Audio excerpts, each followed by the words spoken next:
Welcome to MVS Vedic Astro. Today, we're starting with the fundamentals of learning Vedic astrology. This video will cover the basics, but we will dive into more details in future episodes. Please note that Vedic astrology is the traditional Indian system of astrology, and it does differ significantly from Western astrology, and these are not interchangeable. With that, let's get started. On screen here, you see what a basic horoscope chart looks like as it relates to Vedic astrology. The minimum information you need to be able to build your or someone else's birth chart or horoscope chart are your date of birth, your time of birth, and the city that you were born in. Please note that the time of birth has to be exact. Though I'm not promoting this app or paid to promote this app, there is a free app that I use personally to build birth charts of my own for personal reasons, and it's available on both iOS and Android. It's called Astro Sage Kundli, AStroSageKundli. Like I said, it's a free app. You can go into it, create your own profile, enter the details on screen here, as in your date of birth, time of birth, and the city you were born in, and you will get your birth chart. Once you have your birth chart, there are three key elements that you need to understand to be able to start doing any sort of readings as it relates to your birth chart. The first is houses, represented on the chart itself.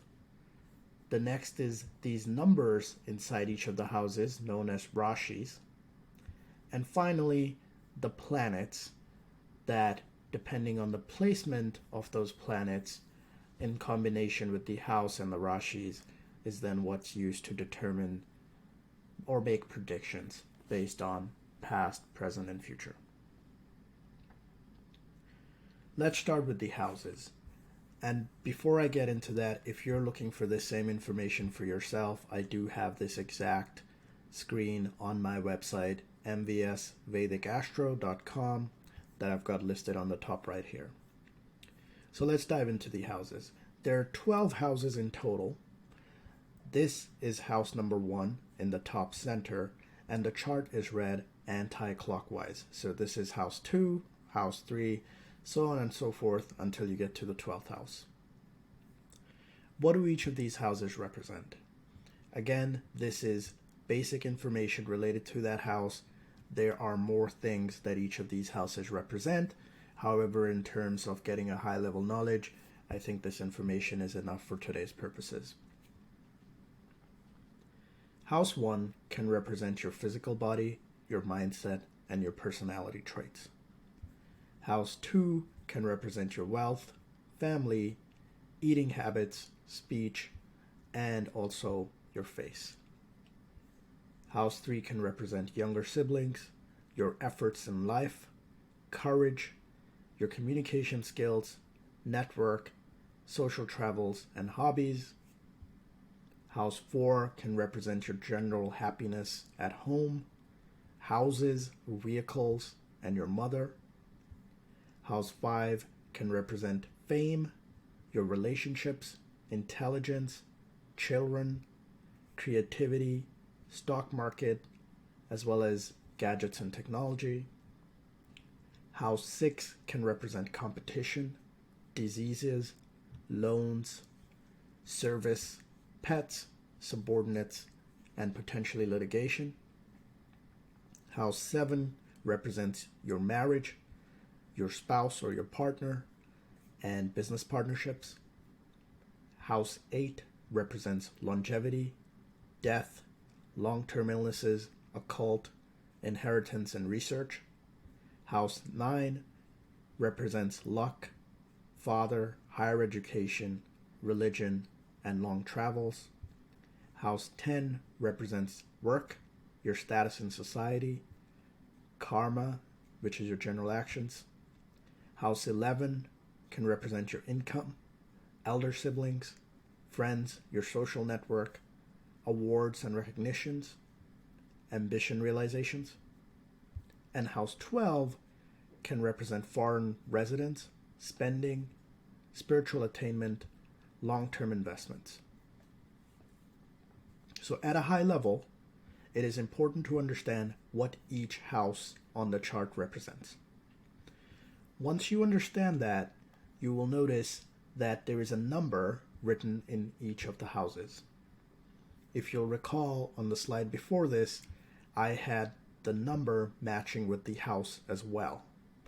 However, everyone is different, and everyone will have a different number in each house representing that house in terms of the rashi that's representing that house. It's not to say that two people cannot have the same numbers in each of the houses, but at that point you start looking at the planetary placements. However, that's for future videos. For now, this is the example chart that I've got up here, and let's work with this. So in this case, house 1, by the way, which is also known as the Lagna house, is represented by the number 7. And then house 2 is represented by the number 8. In each case, these rashis have lords or planets that own these rashis. So let's go through those quickly. I've got them listed on the right here. So Rashi 1, which is Aries, is owned by Mars. Rashi 2, which is Taurus, is owned by Venus. 3, Gemini, is owned by Mercury. 4, Cancer, is owned by Moon. 5, Leo, is owned by Sun. 6, Virgo, is owned by Mercury. 7, Libra, is owned by Venus. 8, Scorpio, is owned by Mars. 9, Sagittarius, is owned by Jupiter. 10, Capricorn, is owned by Saturn. 11, Aquarius, is owned by Saturn. And 12, Pisces, is owned by Jupiter. So like I said, depending on the house, the rashi, and where the lord of that rashi resides in the horoscope is the combination that's then used to make predictions. So now let's go over the 9 planets that are involved.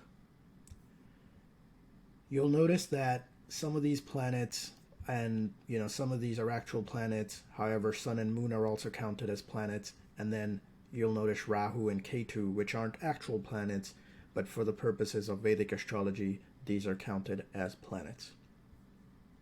So Sun represents ego, authority, soul, and father.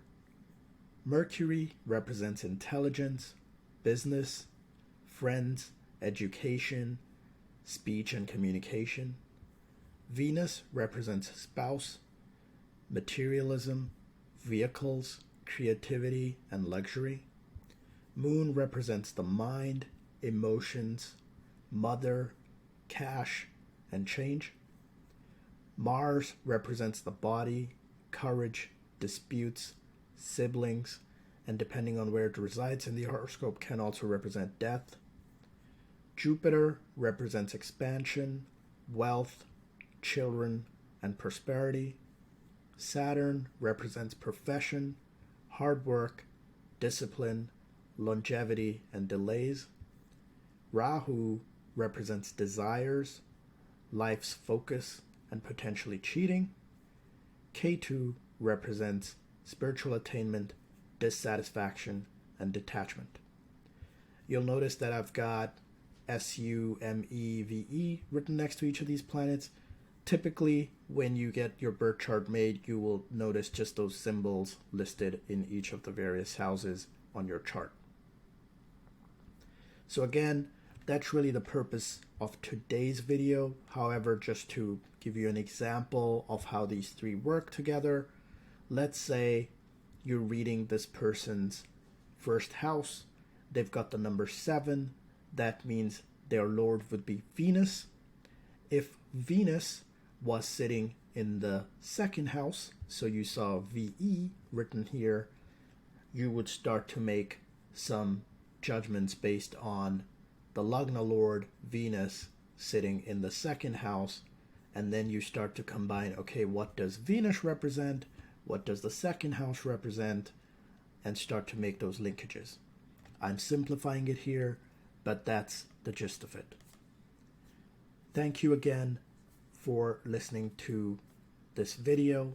And like I said, in future videos, we'll start to dive a little bit deeper into each of these topics. If you are interested in getting your own horoscope read, please visit mvsvedicastro.com and select the options that most suits you. Thanks again. See you guys in the next video.